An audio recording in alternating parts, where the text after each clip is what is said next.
All right. Good afternoon. I hope you all are enjoying your lunch. I'm Krista Vinson, Senior Program Officer at Rural LISC and the Broadband and Infrastructure Pillar Lead. It is a huge pleasure to be in the room with you today and online with you all as well. I'd like to now invite longtime Rural LISC collaborator, RCAP, the Rural Community Assistance Partnership, to join me on stage. Please welcome Ted Steiger, Chief External Affairs and Policy Officer at RCAP. Thank you for being here, Ted.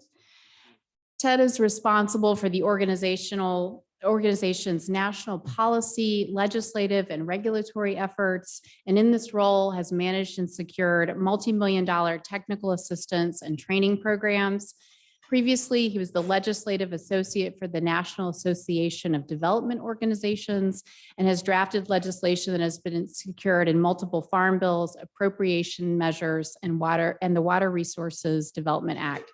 So welcome, Ted. We will really value your perspective here. You bring a wealth of knowledge, and we hear that you played a key role in bringing the rural voice to the infrastructure bill. So tell us a little bit about what that was like. Great. Well, can everybody hear me? I'm not sure. Is my microphone working? Great. Excellent. How's everybody doing? I know we're at lunch, so make sure you get some coffee, get some caffeine.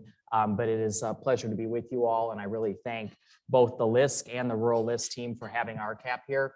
Obviously, as another national non-governmental organization, that acronym SOUP, right? NGO. We work in rural every single day. I want to recognize our West Coast partner, the Rural Community Assistance Corp is here. Suzanne and Ari, if you can please raise your hand. Our network is comprised of 6 regional partners, and we serve all 50 states and territories. Historically, we've been really focused, obviously, on water infrastructure, but today we're talking about all different types of infrastructure, and particularly in a number of states, we are doing more working with small communities in partnership with Rural LISC on broadband. So I have been fortunate. I'm from a small town in northern Michigan, so I still kind of have that accent. If you're wondering where it is, it's from Michigan, close to Canada, but I'm from a small town that RCAP has helped. So our mission is to improve the quality of life in rural America. That's a pretty broad mission, and that is the mission, I think, of this infrastructure law that we have gotten passed. We've done a number of meetings with Mitch Landrieu, who you saw earlier, is that really we have 5 years to really make an impact in all parts of our country, but in particular, our focus is small and rural, right? We know that every rural community is different. When you've been to one rural community, you've been to one rural community. And all the speakers that I've heard from today were very impressive, right? And that you really need to have that flexibility to really meet communities where they're at. And as you've heard too, I mean, Matt gave a great overview of the infrastructure law, right? How many different federal agencies are going to be involved implementing this? For broadband, it's 3, right? For water, it's 2 to 3. Oh, and then you have 50 state governments, and then you have county governments and local governments. So communities are going to need help navigating this, right? If it's technical assistance, or are we calling it community navigation, training, capacity building, you name it, it's going to take a group here. And all of you here today, it's going to take everybody to be able to move the needle here. And are we going to be finished in 5 years? Probably not. But I think that is definitely our mission and RCAP's mission. And the infrastructure law really was bipartisan. And you heard earlier from Alejandra, you know, bipartisanship is hard to come by sometimes in Washington, but it really took a group of 10 senators to get it done in the Senate and the House of Representatives. And it sort of came together as 3 or 4 different individual bills, right? You have the transportation sector. They had been asking for a reauthorization for over 5 years. You had the water sector that had been asking for an investment over 2 years. Then you had broadband, and really those 3 communities all came together to really form the infrastructure law. And how many different congressional committees are in charge of overseeing all these agencies. So it is complex, but that's where capacity building and technical assistance can really help, help mitigate those complexities. So, that's just a few things, that we've been working on, but it's really exciting. But then here in Washington, right, the infrastructure law happened in November. We're already pivoting to the Farm Bill, and we're talking about the Farm Bill tomorrow. So it's critical that your voices on this are continuing, both what the successes are, what the challenges are at the state level, because Congress needs to hear of that. What is working well, what is not working well, and it's going to take this this group here today and obviously virtually to make that happen and move the needle. And we're really excited for it. Yeah, absolutely. And I think what our audience would really love to hear, I think what they're listening for is specific ways that they can lean in, perhaps in partnership with intermediaries like Rural LISC and RCAP. Yeah, I think, we have a challenge too, that if we're not known, right, our federal, is NTIA known, is EDA? I wanted to ask Alejandra, just do communities, when you ask them, do you know of what the SEDS are? Or I'm curious, have you heard of RCAP? Have you heard of Rural LISC? And a lot of times if they haven't, that, we have more work to do. I mean, we want to be, in a lot of our states, right, we have 3 or 4 really good people, but that's still, that human infrastructure, what we're talking about is critical, right? When we sit at EPA or you sit at USDA and they say, well, we can fund all this great stuff, but if you don't have the human infrastructure, the leadership, you're not going to be able to maintain it, right? Things, especially infrastructure, right? You have to build in operations and maintenance costs, right? You have to build in, it's like the field of dreams. You can build this nice field, but if you build it, you want to make sure that they do come, right? And that you're bringing people to the table. Right, absolutely. Well, thank you so much for your perspective. So glad to have you and your colleagues here today and look forward to our continued work together. Great, thank you so much, Ted. Chris. I really appreciate it.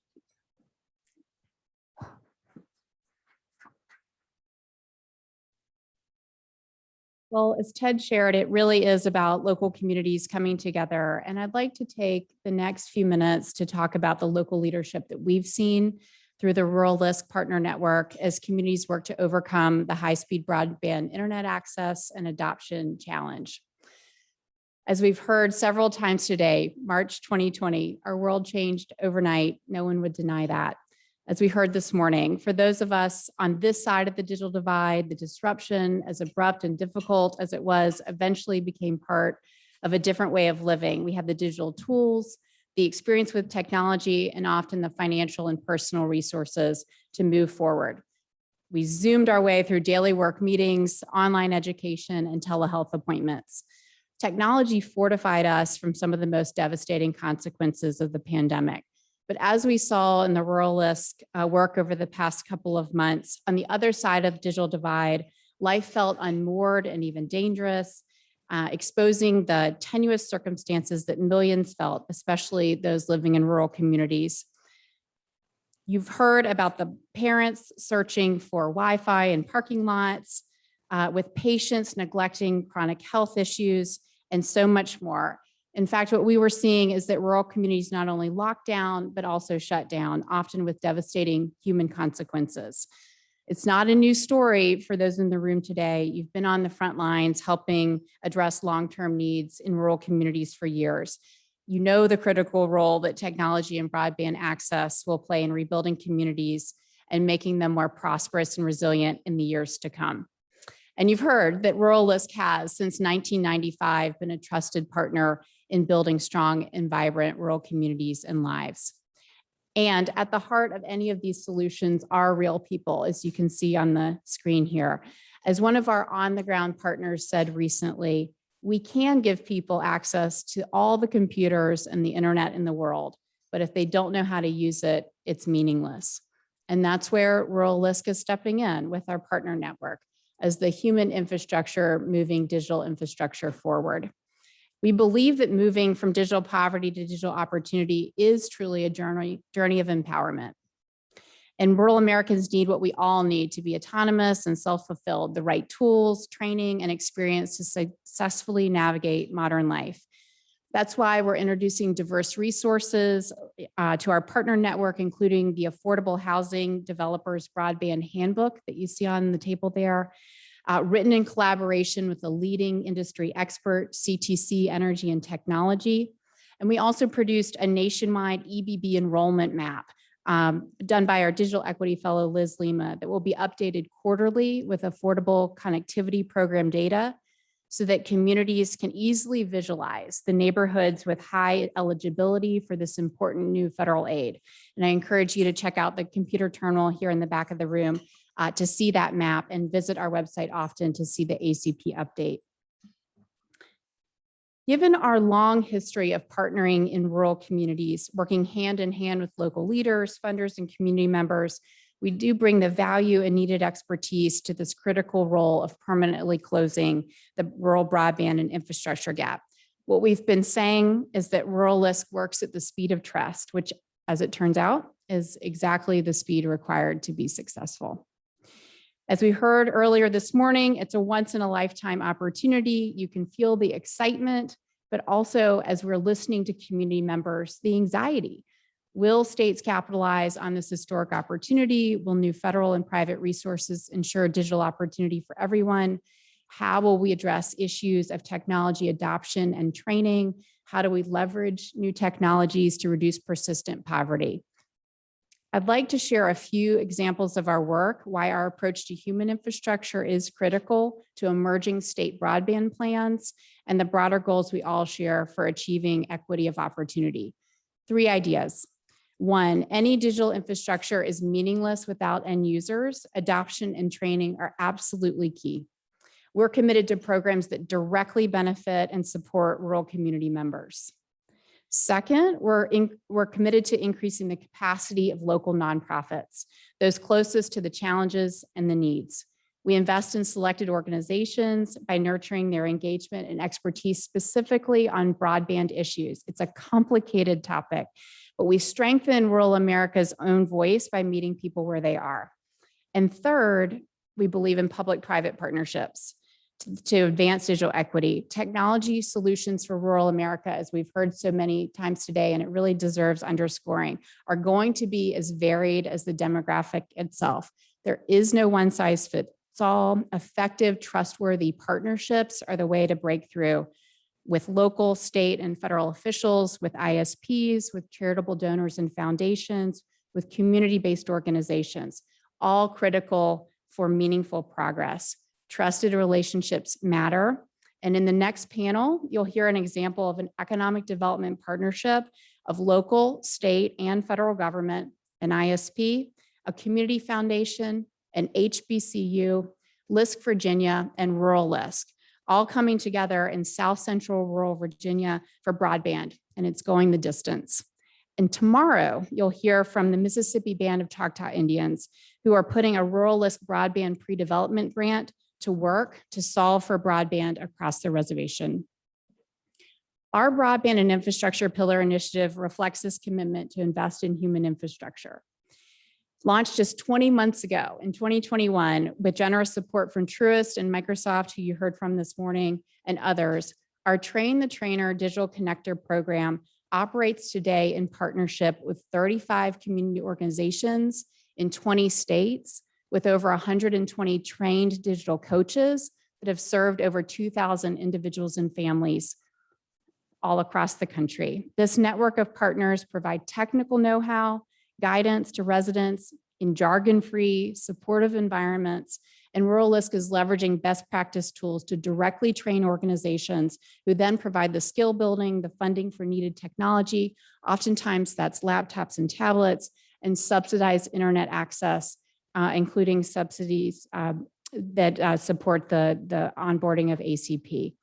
Coaches are cross-trained professionals who then become, this is important, community resources, role models for leveraging technology for empowerment, really buying into that broadband planning process and broadband as an economic and community development driver.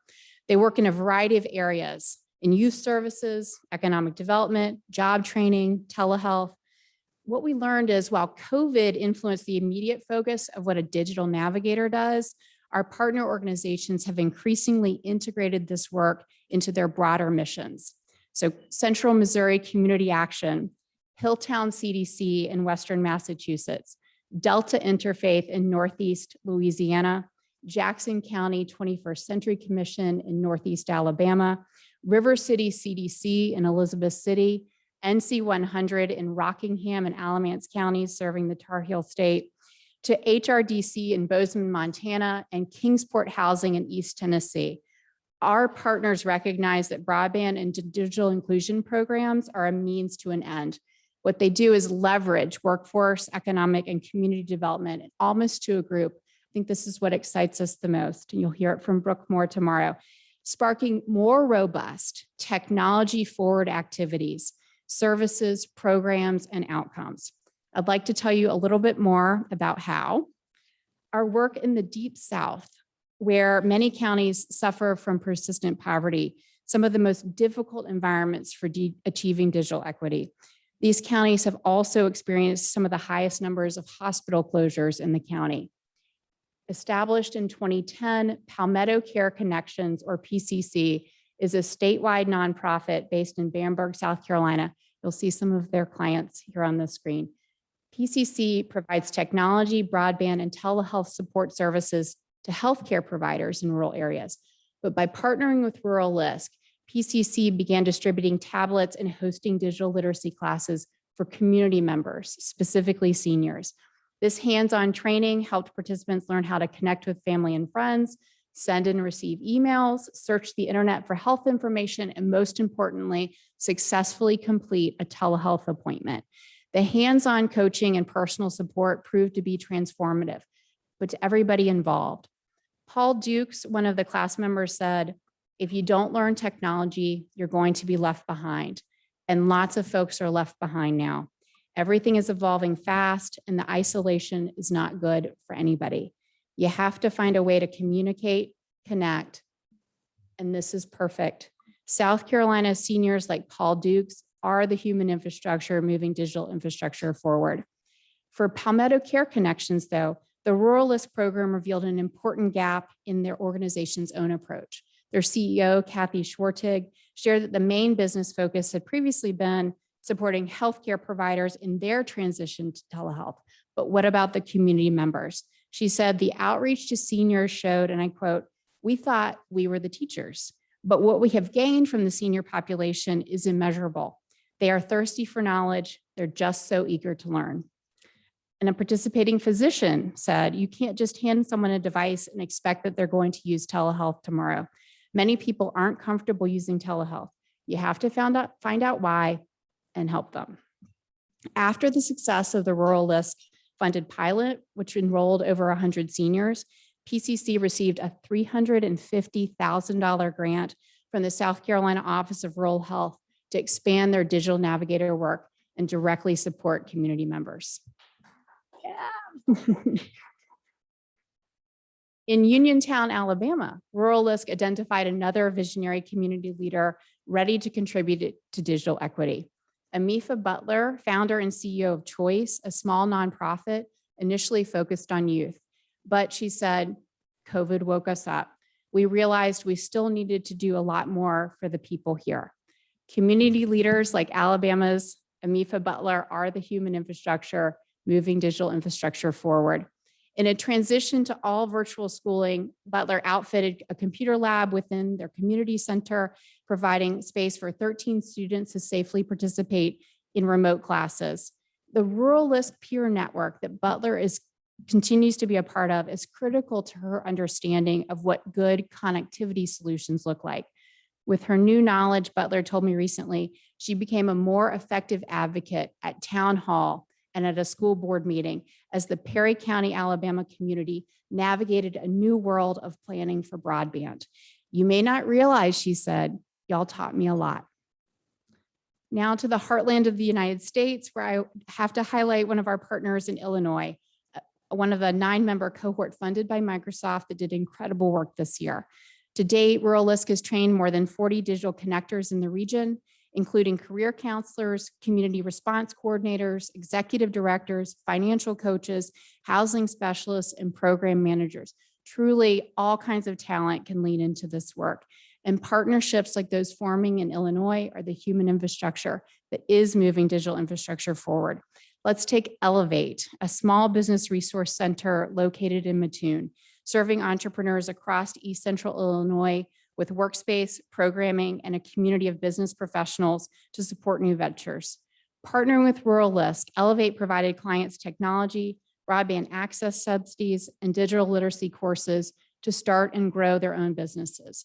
The first recipient was Mattoon's LaJewel Harbin, who moved from Cole County from Chicago 5 years ago. She had never owned a computer before, but because of the program, she now manages her in-home hair salon with the help of digital record keeping and budgeting software. What is striking, though, is how participation in this network positioned Elevate for continued success and even deeper engagement through catalytic public-private partnerships. They're an instrumental part of the Mattoon Broadband Coalition, joined by partners including the Illinois Coalition for Community Services, PCs for People, and of late, Watch Communications, a Microsoft Airband ISP partner. And finally, a story from our partner Change Labs, one of my favorites. With a Rural LISC grant, they supported small businesses like Eddie Cabatoni's oil change shop in the Window Rock area on the Navajo Nation. Joe Elliott Nez, owner of Nez Technologics, a Navajo-owned IT partner, a company, was a key partner. The auto shop was one of 7 small business owners that Nez Technologics helped to find an internet provider with faster speeds, and one of 21 that were supported with new equipment and software to support operations. And you'll see Joe Elliott installing some equipment on the top of one of those small businesses' roofs. For some owners, it was the first time getting access to tools like Microsoft Office.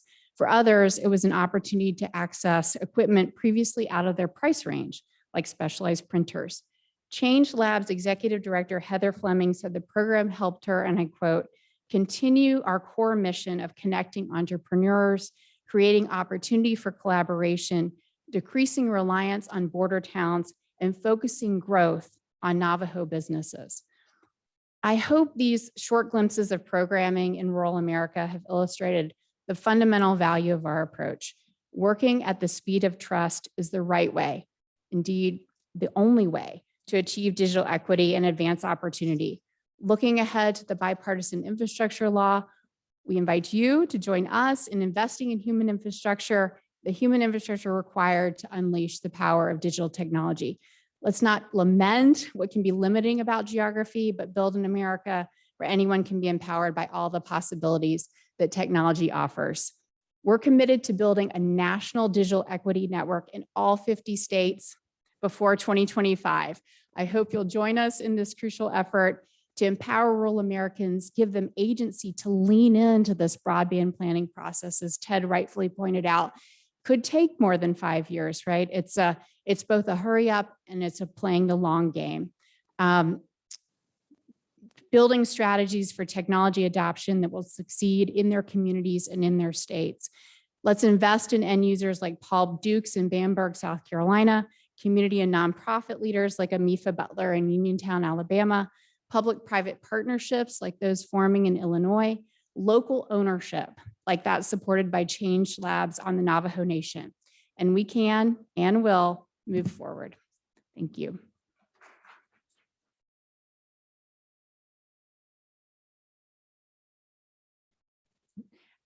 And now it's my distinct pleasure to invite Special Representative for Broadband at the National Telecommunications Information Administration, Andy Berke, to join me on stage to offer a welcome for our 2 afternoon sessions.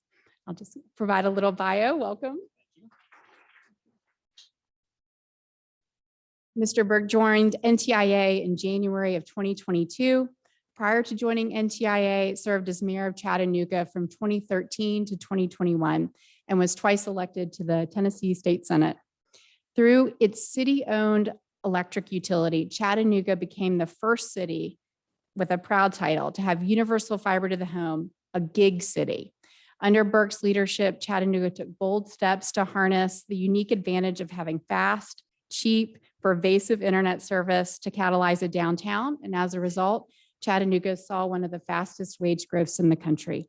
We're very privileged to have you here today. Thank you.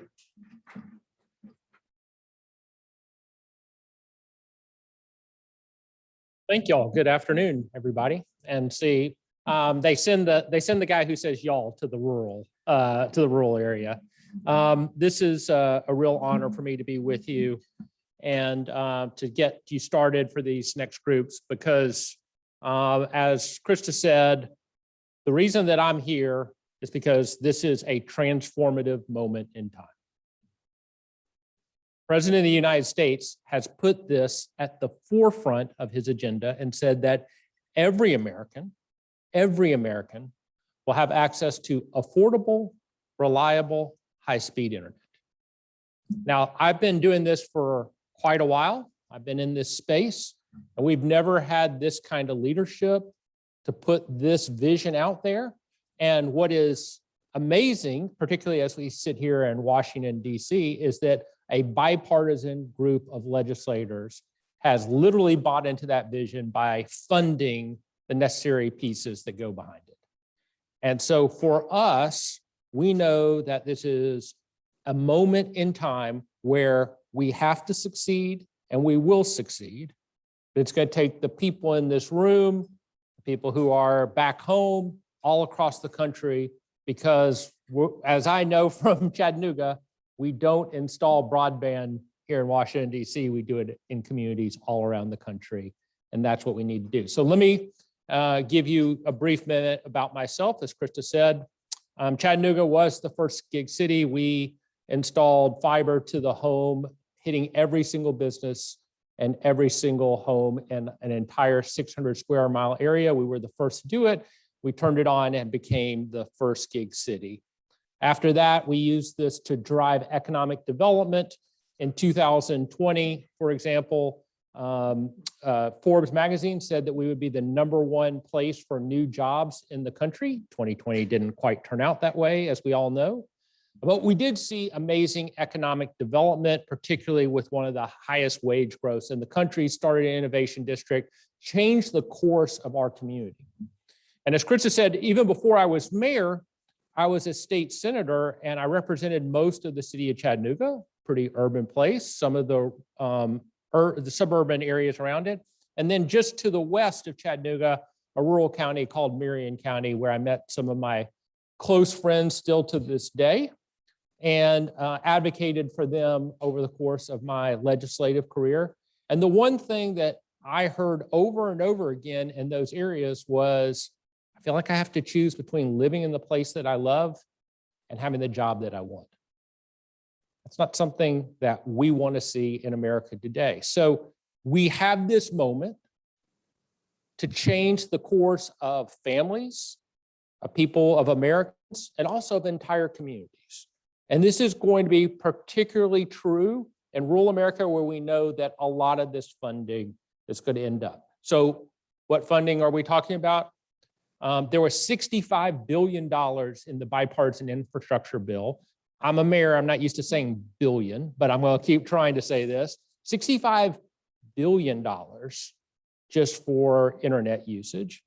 You may have seen just yesterday, the president and vice president at the White House announcing an affordability initiative that involves some of that money, the Affordable Connectivity Program that Krista was referencing earlier, and making sure that for Americans all across the country, they have a program or a service that they can use that $30 for that will make it absolutely free. Okay? This is at the forefront of the White House agenda. On top of that, we have $2 billion that is at the United States Department of Agriculture, and then $48.2 billion that is at the Department of Commerce at the National Telecommunication and Information Administration, where I am. That $48.2 billion is sectioned into a couple of different big chunks, the biggest of which is $42.5 billion for broadband equity, access, and deployment. And for the most part, this is not purely it, but for the most part, much of that is going to go for the connection itself, to make sure that people have access to a minimum of 100 download, 20 upload speeds. This is a state-by-state grant, state by state. And so the critical piece for everyone in this room, as I'm sure you already know, being as tuned in as everybody, is that you have to be connected to your state broadband office because that's where much of the action is going to happen. We're going to be working with them as well.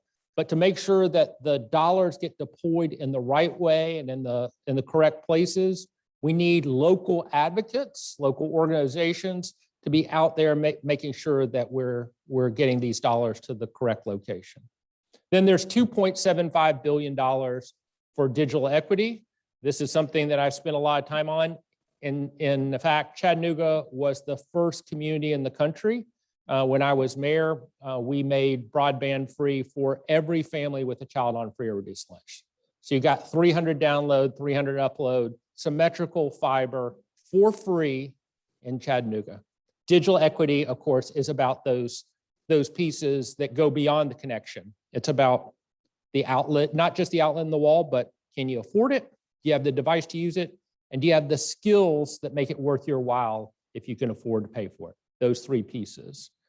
Now, we know that lots of people are going to have an outlet in the wall. To have $2.75 billion as somebody who spent a lot of the last 10 years talking about digital equity, set aside by the federal government for digital equity, this is amazingly farsighted for our government, and we have to take advantage of this.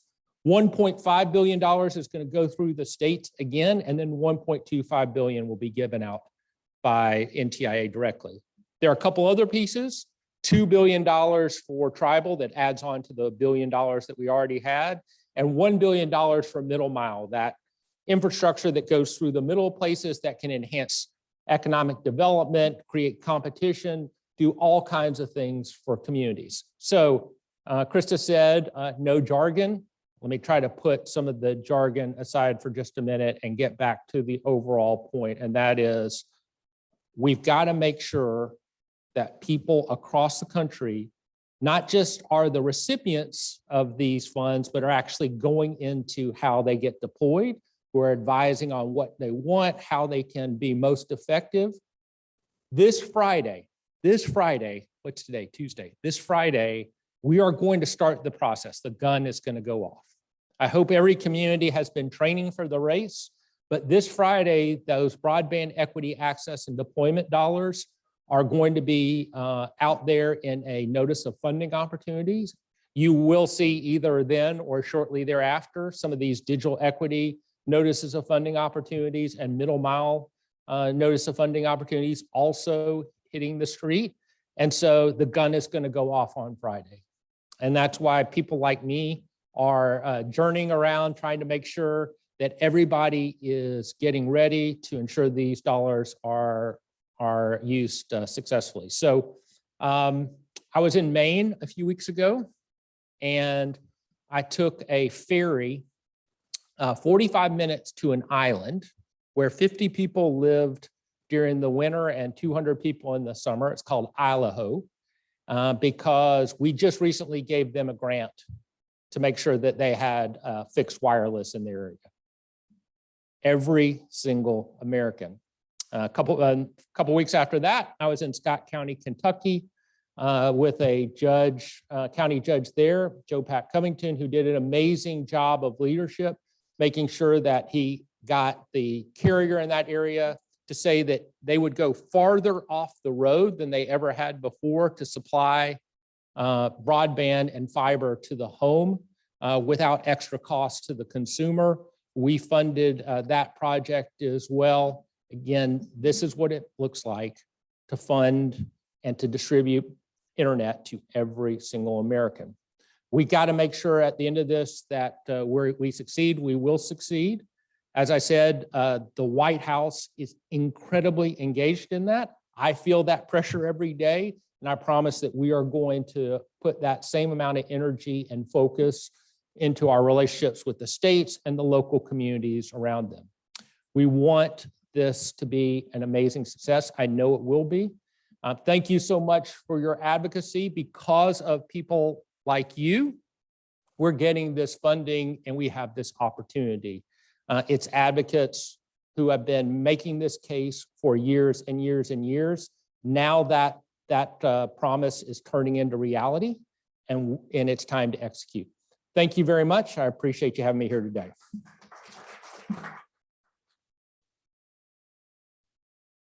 Now I'm going to introduce Scott Woods. So Scott, you want to come on up? My colleague at NTIA. Scott is the director of the Office of Minority Broadband Initiatives for NTIA. He has been an advocate for everyone in communities across the country to get access to high-speed internet for many years. We get to see each other on the occasional Zoom call, but we don't get to see each other in person very much. Maybe that's going to change here soon. We really appreciate Scott being our connection to so many communities. He is an engagement specialist. Thank you very much, and please welcome Scott Woods.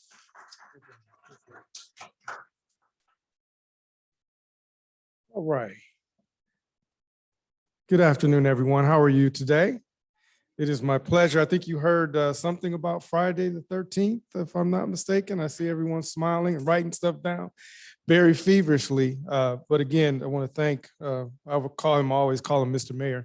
Mr. Mayor, our special representative at NTIA for broadband, for his leadership on behalf of the White House and the leaders at NTIA as we usher in this new investment into our communities across the country. So our next panel, I have the pleasure to moderate our next panel, and it's a rural broadband from the ground up. And this panel discussion will be on how innovative partnerships and local political will finally close the rural digital divide. And before I introduce our panelists, I want to tell you a quick story because I'm a big storyteller. And my team and I recently had an opportunity to visit rural Alabama in the Black Belt region, to visit the South Central Alabama Broadband District, Cooperative District. And they were showing us why broadband is needed. And this is 17 of primarily economically distressed counties in Alabama. And my team and I, we rode on a church bus, no less, to visit all of the local and community government leaders in the region. Now, I juxtapose that with the week before, I was in Crown Heights, Brooklyn, right? 2 miles from the Barclays Center, in the most populous and urban area there is in New York City. And the themes that we heard were the same. 17 counties, rural Alabama, were the same themes and cries for help that we heard in Crown Heights, Brooklyn, right? So this is an important engagement. It's an important time for us. And we hope that this conversation will help rural-based community leaders harness the political will to make broadband projects happen under the IIJA or the Broadband Infrastructure Law. So without further ado, I'm going to call up to the stage. We have Anna Reed, who is a senior officer with the Broadband Access Initiative with the Pew Charitable Trust. You can have Anna come up, please. Thank you. But I'm going to read just a little bit of her bio. I'll call each one of them up and then we'll get started. So Anna Reed leads Pew's efforts to examine how states and the federal government are working to connect millions of Americans to affordable, high-speed, reliable internet as part of the Trust's Broadband Access Initiative. Her work focuses on research that will help legislators and other policymakers expand connectivity and close the digital divide. So please welcome Anna Reed. So next we have Bob Knight. Is Bob Knight in? Not the legendary coach Bob Knight. Don't throw the chair. There you go. Here we go. Bob Knight is the Commissioner for Economic and Community Development for the town of Ridgefield, Connecticut.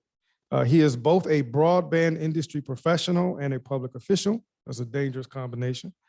And is widely considered the nation's leading expert in community and stakeholder engagement for fiber deployments. He is serving his 7th term as Commissioner of Economic and Community Development in the town of Ridgefield and sits on the Business and Jobs Subcommittee of the State of Connecticut's Region 5 Long-Term Recovery Committee. So someone who truly, truly understands the task before us. So please welcome Mr. Bob Knight. And then certainly last but not least, we have Jerry Kuthi, who serves. Jerry, if you can come on up. There we are. Feel like a game show host. Come on down, Jerry. Jerry serves as a program officer for the Cameron Foundation in nearby Petersburg, Virginia, about an hour and a half away, where he manages grants and special projects throughout the Tri-City area of Virginia. Very early in the pandemic, Jerry designed an emergency grant program, several programs that awarded over $600,000 to local school systems for the purchase and distribution of personal computing devices and internet hotspots to students. He currently serves as the point person for the foundation's broadband investments, including a $1.15 million Cameron commitment to bring universal fiber broadband to the counties of Dinwiddie and Sussex within the next 20 months as part of the state's $22 million public-private partnership. So please welcome Jerry Kuthi. So I think we're gonna, oh. NTCA. Oh, I have one more. I apologize. We have one more, ladies and gentlemen, participant. It's Josh Seidman. Josh, please come up. I do apologize.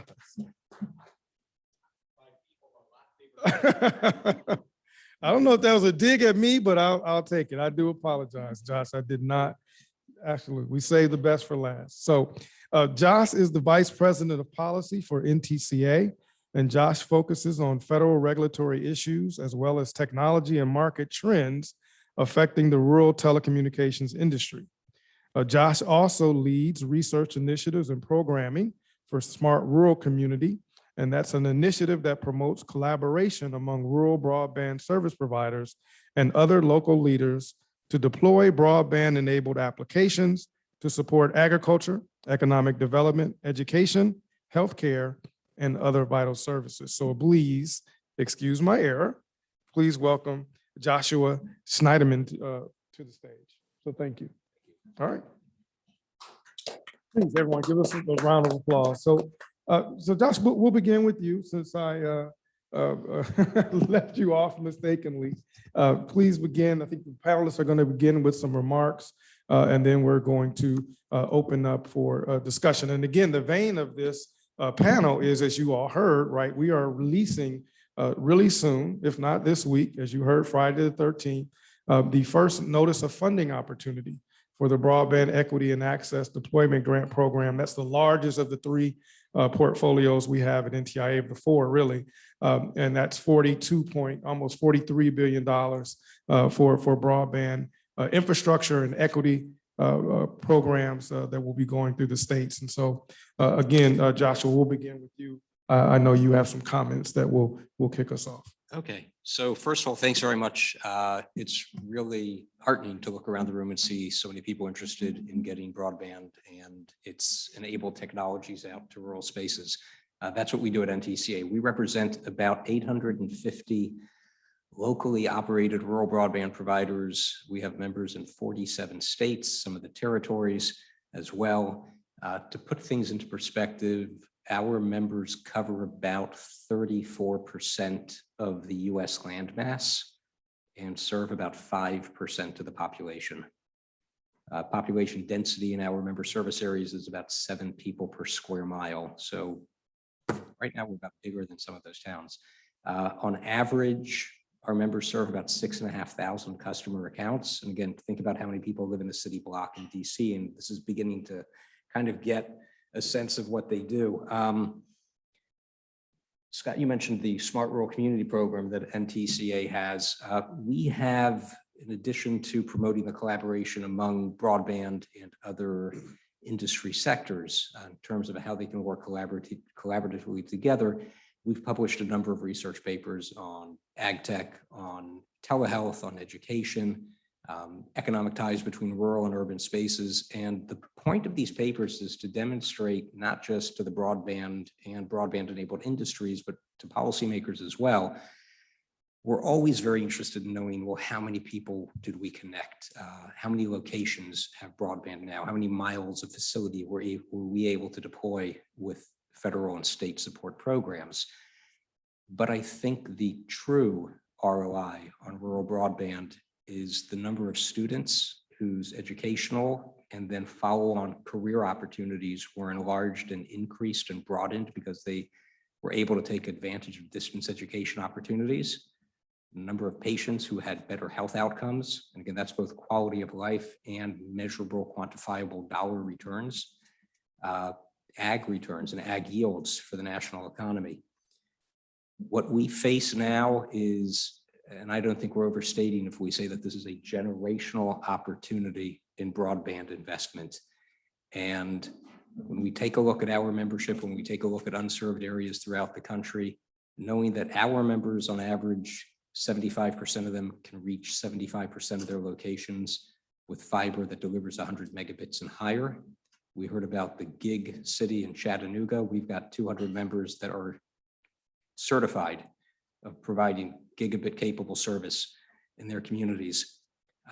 When we take a look at all these factors together, our thinking is let's look local. Let's look to those providers that have the experience in deploying broadband in rural America. Let's get them involved in assisting that effort and getting broadband to unserved spaces as well. And let's build for the long term. Let's think about the networks. Let's think about the technology that will be here, not today, not 5 years from now, but 5, 10, 20 years into the future. So let's think about those future-proof networks. So I look forward to a great conversation today. Scott, do you want to just keep going now? Just go down. Okay. Yeah. Hi, my name is Here. Jerry. I'm from the Cameron Foundation, which is a health conversion foundation in Petersburg, Virginia, which, to Scott's point, about 2.5-hour Amtrak ride south of here, came up this morning.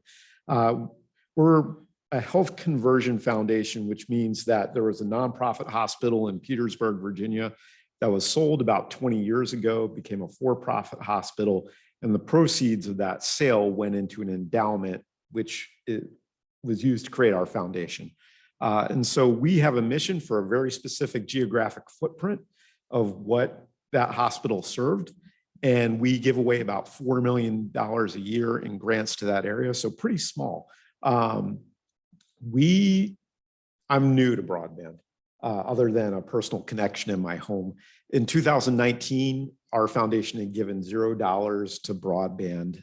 And then when the foundation when the pandemic broke out in March 2020, Virginia shifted to all virtual schooling. And so we created emergency grant programs, as Scott referenced, one in the spring to help with that transition to virtual schooling, and then one in the fall to help with reopening schools. And the number one request in both those grant cycles were for internet hotspots. And to your point about the difference between Brooklyn and Alabama, it was both in our urban areas and in our rural areas. And so we pushed out a lot of money toward hotspots, understanding that that was triage and not an actual long-term solution. So around that same time, Danielle Louie from LISC National and George Piazza from LISC Virginia put me in contact with Krista, saying that rural LISC was doing a lot of work now with broadband, and they had grant money from Truist that they wanted to work with localities on this issue specifically. And so they helped us regionally bring together a group of players that were interested in this broadband issue, and had us talking together about solutions. Now, another concurrent development for us, Virginia about 5 years ago, 6 years ago, introduced a grant program through our state broadband office, where in the first year, there was $5 million available that the state would put up 80% of the costs for infrastructure build out. So you needed to bring at least 10% from localities and 10% from an internet service provider, and then put all those funds together and you could build broadband. By 2021, that grant program had grown to $50 million a year, but then the governor and the General Assembly decided to steer $700 million of American Rescue Plan funds into that. So we keep hearing the generational thing. We saw in 1 year, this grant program jumped from 50 million to 750 million. And we saw this unique 1 year window to really address a lot of the broadband gaps that we had. So 2 counties that we worked with, Dinwiddie and Sussex, there was about a 30% broadband gap that we knew of. It was about a $27 million project to build out fiber broadband to achieve universal coverage in those two counties. We're talking about 1,000 square miles, population of about 40,000 people. It was an incredible opportunity, but the counties couldn't meet that 1 year commitment of about $500,000 to $600,000 each, actually about $1 million each, to fulfill their commitment to build that out. So that's where our foundation stepped in. We provided over $1 million to help meet that match. And so we're going to have universal fiber broadband build out in those two counties by the end of 2023. But that's just the beginning for us, because it's been alluded to before. We have to pivot to the affordability piece. But I think I've already talked too much. So I'll stop there, but that's kind of the hopefully quick summary of where we are with this and our involvement. Bob? I was hoping you'd go longer because now I have to collect my thoughts. So hello, I'm Bob Knight. I have multiple roles here. So I'm president and CEO of Harrison Edwards. We're a communications firm. We work a lot in the broadband industry. In full disclosure, we do some work with LISC, but I'm here today in my public role. I'm a commissioner of economic and community development for Richfield, Connecticut. We're a leafy suburb of New York City and part of the financial capital of the world. We have a large biotech company headquartered in our community. We're doing great. And guess what? 15% of our town, a stone's throw from New York City, global capital, does not have broadband service.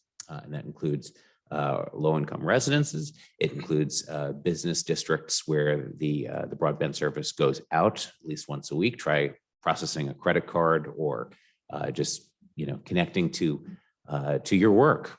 So there's some real challenges in that role.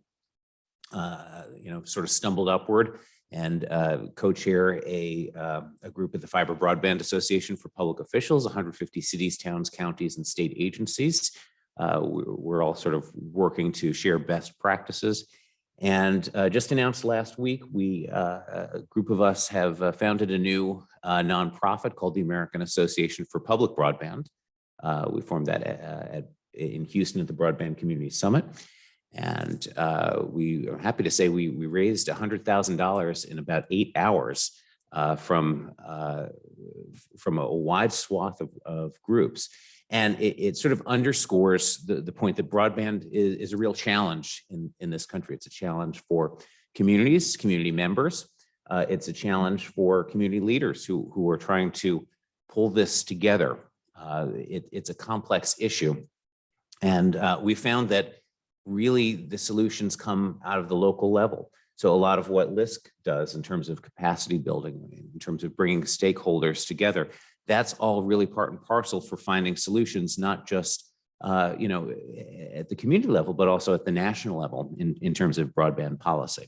So broadband is incredibly technical, right? There's technology that's involved, it's infrastructure, but it's also highly political, as we'll discuss here a little bit later on.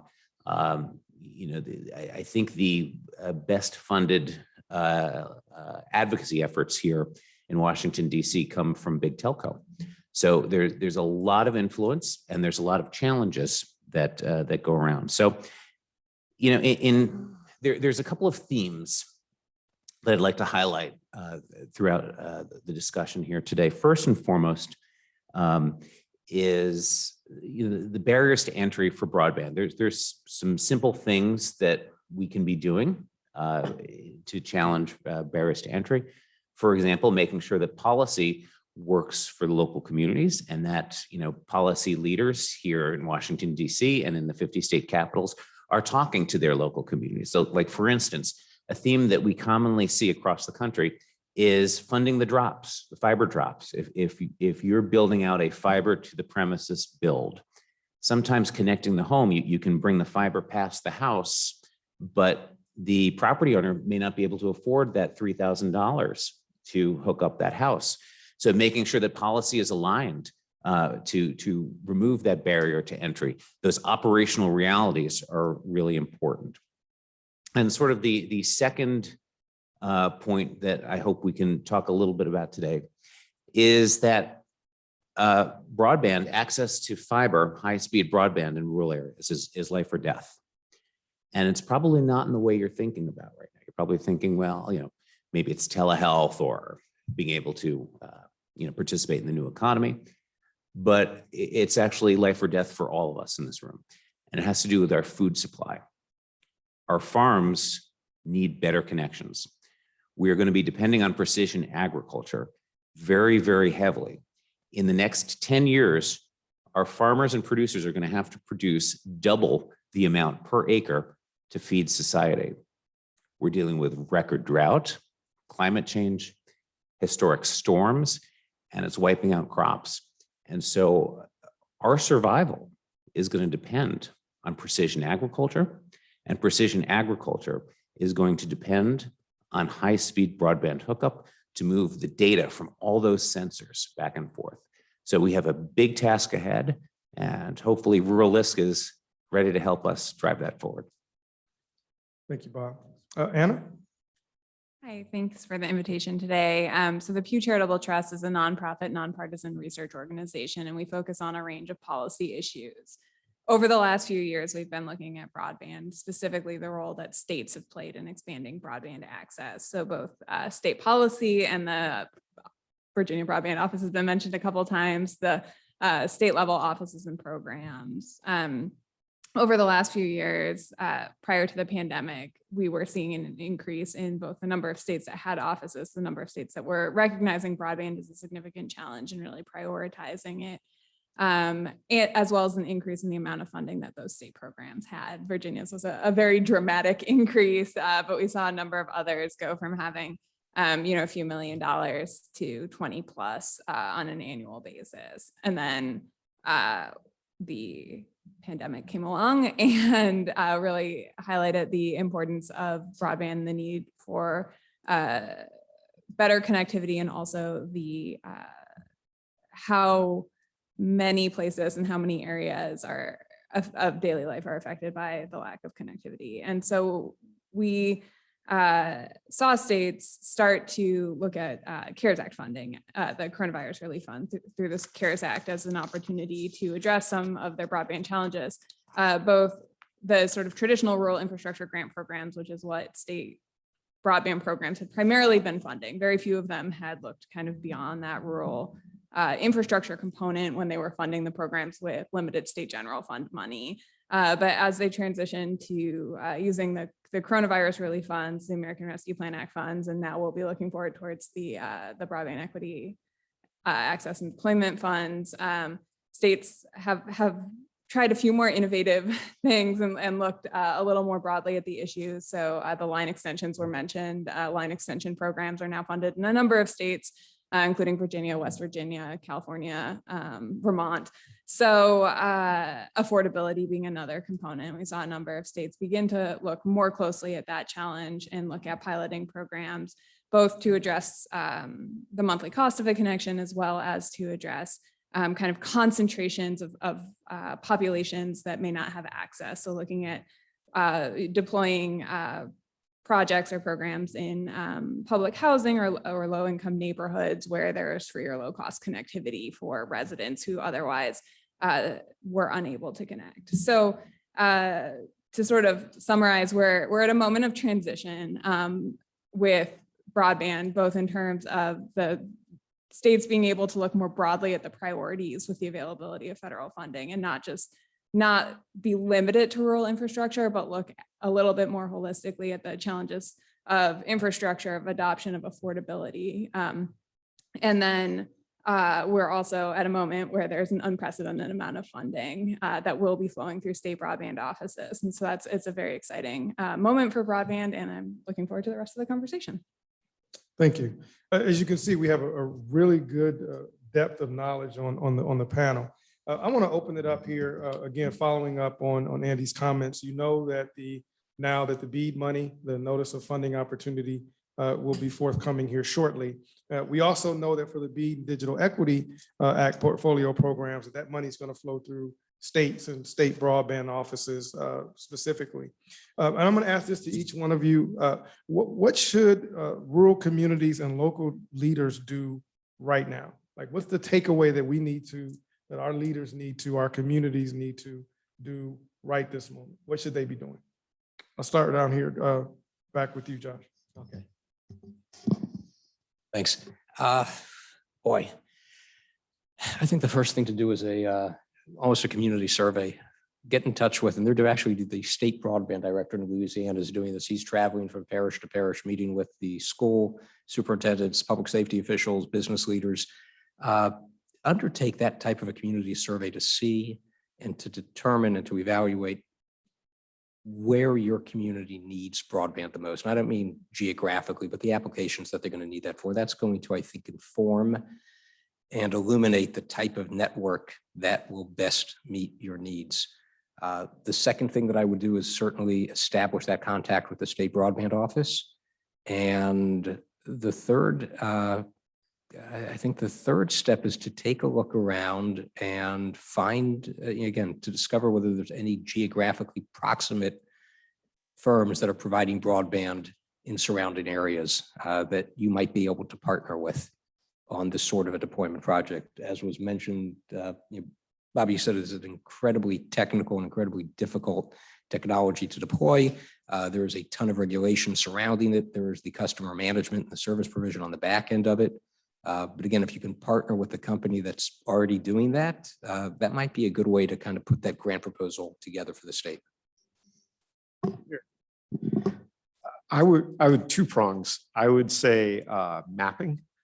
So if you, in Virginia, we're very fortunate that our state broadband office in partnership with Virginia Tech just rolled out this past month really good broadband coverage maps that go address by address and can be filtered to show percentage of homes in that area.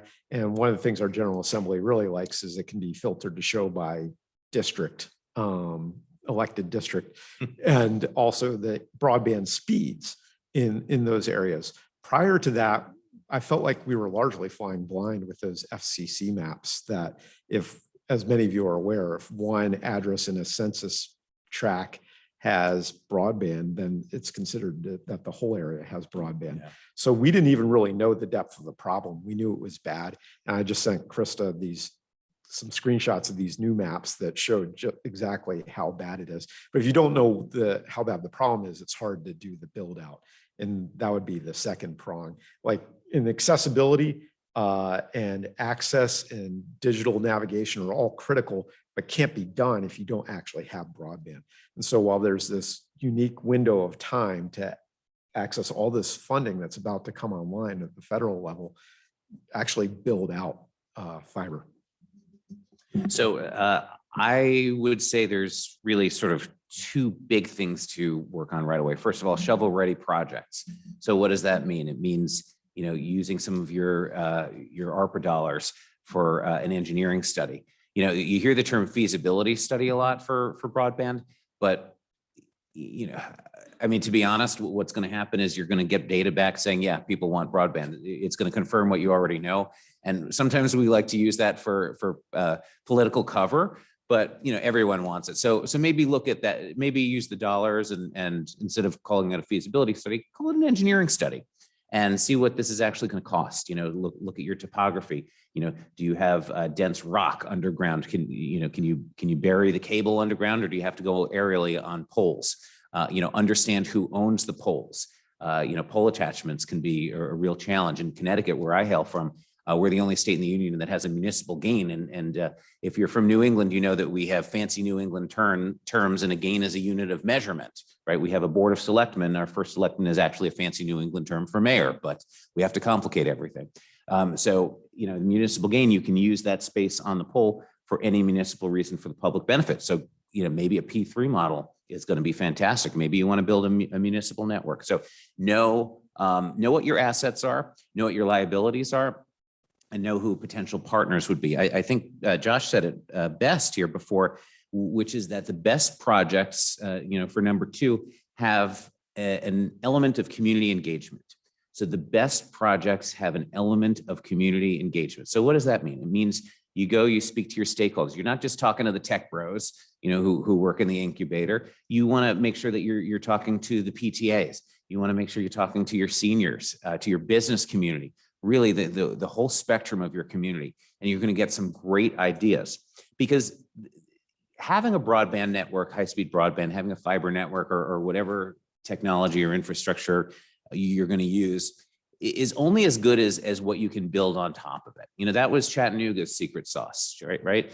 It's great that they were able to do fiber to the premises for everyone, but it's what they built on top of it, that ecosystem, right? They were able to attract all sorts of business to come to town. They were able to, do smart city services.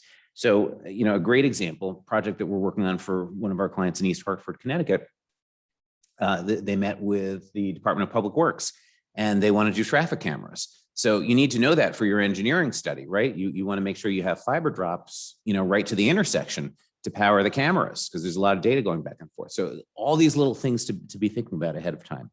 And I agree with you to partner with nearby, but I think most importantly, partner with successful operations, right? So look and see who's done successful projects, because when $65 billion floods into the marketplace, all of a sudden everybody is hanging a shingle. So look and around the country and see who's doing it well, and talk to them. There's a lot of really friendly people who have been pioneers, who've had a lot of successes, and they're willing to go for it. One of the reasons why we formed AAPB, American Association of Public Broadband, was for local communities to have a voice in the conversation, both in Washington and in the 50 state capitals. And we're looking for a balanced approach to policy, a balanced approach to funding, but we're model agnostic. And I think that's really important, because at the local community level, you don't want to just dictate, we want an open access network, or we only want to partner with a large incumbent or form a P3 or build our own municipal network. You really want to build the network that's going to work best for your community. So if that means you're partnering with AT&T, let's do it. We're supporting that. If you want to build your own, great, go for it. Just really make sure that your network that you're building addresses your community needs, and it's going to pay off tenfold. I would mostly echo what Josh said, but flip the order. So I would say connect with your state broadband office, because not every state, but a number of states have pretty good local supports in their state broadband offices. Virginia comes to mind. They're able to facilitate some of that planning activity, finding some of those partners, working through some of those various phases. And they've worked with a number of communities around the state through the existing grant programs. And then I would say, also with that, the BEAD funding is going to require, or states will be submitting 5-year plans, which require local and regional engagement. And, they should be reaching out to you, but we'll see when that happens. So, getting in touch with them can sort of be beneficial to that process as well. And then starting the planning, recognizing that communities are in different phases. And in some cases that may be kind of getting started on the sort of initial conversations around what that looks like in your community. And in other cases, it could be jumping more into those feasibility studies and, understanding some of the specific options. So yeah, I think those are probably two of the most important things communities can be starting to do now. Can I just? Yeah, follow us, please. Go ahead. I sort of disagree a little bit with the state broadband office premise for one slight reason. And in principle, I agree with it. But what we're seeing in a lot of states is that NTIA, frankly, is hiring a lot of the talent out of the state level, and states are poaching from each other. So there's the issue that we're seeing is there's a lack of institutional knowledge in many cases at the state broadband office. Not in all, but in some. Some states like Alabama, they're doing it right. They're doing a great job. New York is coming out with some great programs. But some of the state broadband offices, it's a little scary, and the state legislators really don't understand telecom policy. They're dealing with so many different issues. So I agree in principle, and in many places we're seeing that, but in many places it's a little bit of a hot mess. So let me push that idea just a little bit, and then I want to get you to respond to this, and we'll work our way back. So we talked about looking at this from what can local communities and local governments and local leaders do. Let's flip it. What should states do to ensure effective local coordination and community outreach, right? Because all this money, we talk about $65 billion.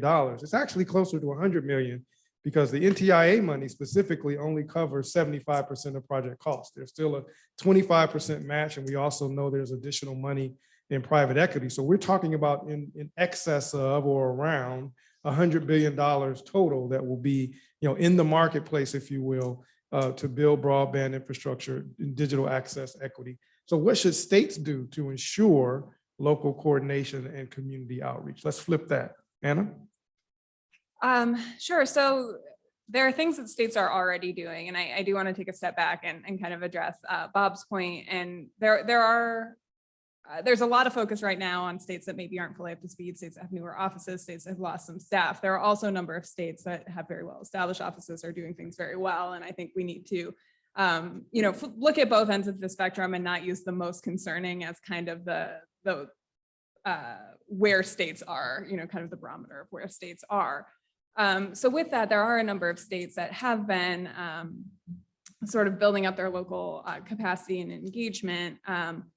We are seeing more states as they start to hire for their expanded offices. And I would also note a number of these offices have been fairly small over the last few years, and we are seeing them expand, though that continues to be a challenge, especially in states where legislatures do not look favorably upon adding FTE to existing agencies. We see some challenges with staffing up the programs. But as states are expanding their offices, we are seeing more higher community engagement specialists or planning specialists or people who are specifically focused on engaging with communities. We're also seeing states put funding specifically towards supporting local planning efforts. There are a number of states who have included this in their grant programs or as a component of their programs already. It's been a major component of Colorado's. It's been something Maine has been doing for a number of years.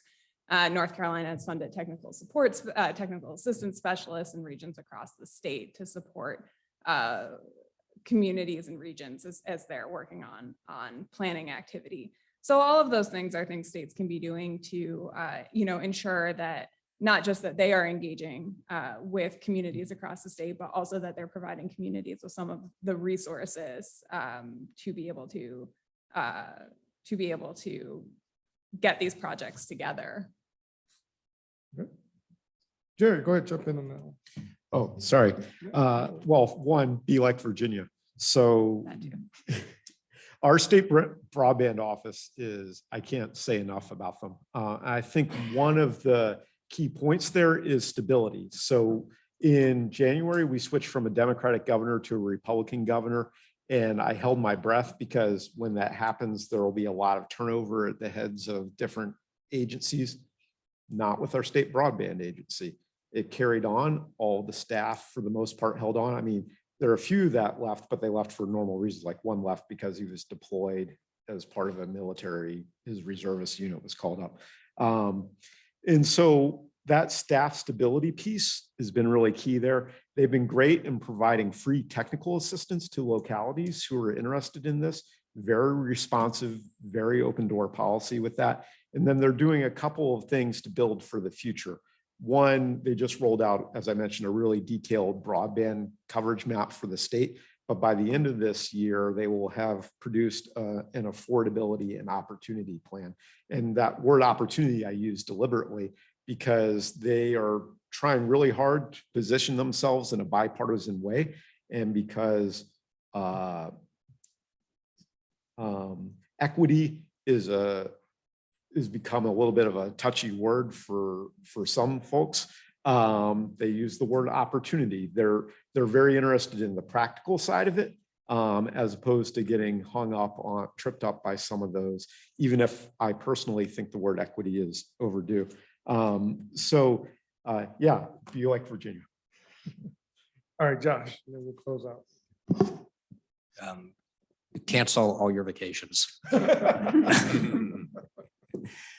I would say like this, I would tell the states, this is not a state broadband office issue. This is an entire state issue. So that state broadband office, in my opinion, has an obligation, a moral imperative to be working regularly with the Department of Transportation, with its state workforce office, with its Department of Education, with the Department of Agriculture. Get those agencies together because that is really going to, that will affirm the type of broadband network that you need. And again, where it needs to be deployed, how it needs to be deployed. That's one. Two, those different state agencies have to do their own outreach to their constituent offices within the state and the localities and bring that back to the state broadband office. The third step I see is that all the states, we all have a lot to learn from each other. That's why we get together for meetings like these. And I can't see any reason why I would not recommend to the states themselves to create an organization of, and if, I'm sure it's been done already, of state broadband offices. And for those offices to convene regularly, whether video conference, whether telephone, whether in-person regional meetings, to trade notes, to share ideas, to learn and to grow from each other. But I think that that can have a critical impact on making sure that this gets done right. Bob, before you funnel, let me chime in. We operate such a multi-stakeholder group like that at NTIA called the State Broadband Leaders Network, where we get together all of the state and territory broadband offices, and we facilitate a monthly meeting to do just that, to share best practices and to ensure that we're disseminating information.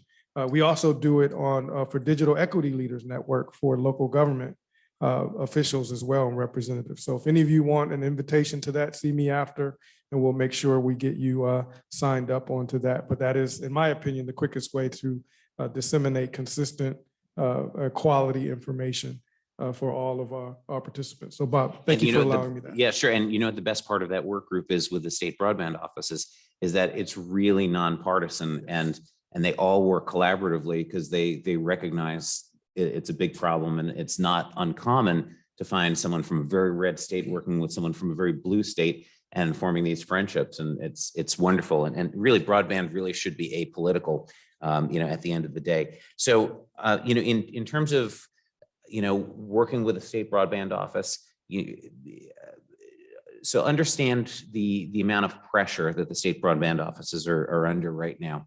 In many places you have new players and they're facing a sort of a tsunami of folks coming to them, sort of jockeying for position now that the money is about to flow, right? So you have the telecom lobby, you have the conferences of mayors, you have the county's executives, all going to them, the local reps. So there's a lot of people coming at the state broadband offices from a lot of very different angles, and they're trying to solve a very complex problem.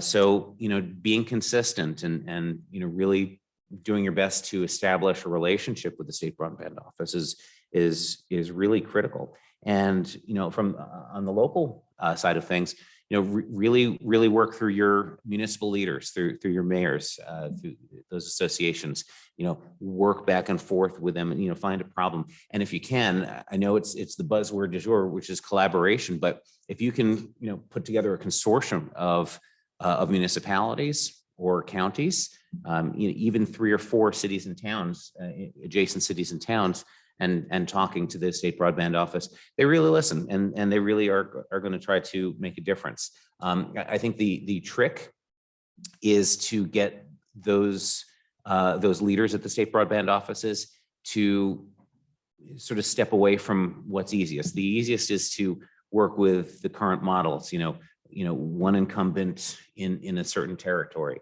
And has that model really worked well for the US? It's worked well for some parts of the US. It hasn't worked very well for others, particularly rural areas and densely populated urban areas. So really now's the time to think different. It's our once in a generation infrastructure and investment, and the opportunities abound. Thank you. So I have a ton more questions. That's the technical phrase, ton of more questions. But we have people here in the audience that may want to ask questions. We also have a number of folks, a significant amount, who have joined us online. So I want to open it up for questions from the panel, both from our audience and as well from those of you who are joining us via the web broadcast. So is anyone here in attendance right now have a question? Please come up to the microphone. If not, we will go to our first question from one of our web participants.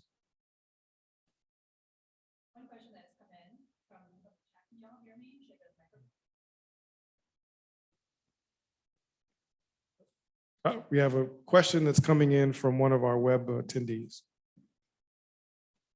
So this has just come in and it's very timely given the conversation that's taking place. Can some of you speak to the value of taking on a more regional approach to broadband planning, given that many of these rural counties and rural municipalities simply lack the capacity to engage in broadband planning, and how to do this at a regional level with a council of governments or an MPO, which in some cases also don't have as much capacity as they do in some urban areas? It's a great question. So Bob, I want to start with you as our local government representative. You could address that briefly, and then we'll go to Anna, and then we'll do Josh, and Jerry will close us out. I was fearful of that, but you know, the county and county governments and COGS are really well equipped to look at regional trends, look at regional workforce, opportunities, and regional infrastructure, particularly middle mile and long haul. So they're very good at planning and providing technical assistance to the local communities. Where the most effective networks are gonna come from, that's gonna come from the local communities, right? Because you're gonna design and build it based on community need. I would echo that, there's a lot of opportunity for regional organizations, and particularly in the planning space. And we've seen that in a number of states. The economic development districts in Nebraska are really kind of currently leading their state broadband planning efforts, and through their state association of economic development districts, getting all the regions together to sort of, look at each of their needs and then look statewide. Colorado has funded a number of projects focused at the regional level, starting as planning grants and then moving on to technical and feasibility analyses. Those have resulted in some pretty cool projects, including middle mile networks in one called Region 10 and the other Project Thor in Northwest Colorado, as well as some more local projects within those regions. In terms of at the specific project scale, I think I would disagree, and I'll be interested to see what Josh says on this as well a little bit, that it should be like fully local, because when you look at that regional scale, there are some opportunities for some demand aggregation or to make a slightly more economically attractive project. And we do see some partnerships coming together like that, whether you look at the approach that Vermont is taking with their communications union districts, which are partnerships of multiple towns, which basically function as, like a water district, but for broadband. And we see similar projects taking place in Maine, where multiple towns are able to come together, look at that need, and create a regional scale project for funding from the state or now federal grant programs. And also for purchasing too. I think this is an excellent question, because I think that in our experience, small counties lack that staffing infrastructure in all types of ways. So we need to have a broad economic development agency that can support them in different ways. We need to do the same thing with broadband and health districts. So I would just say this is a role for philanthropy. This is what philanthropy is there for. So in our case, that's what LISC brought in. They used Truist grant dollars to bring in technical assistance to try to help organize on a regional level. And that's where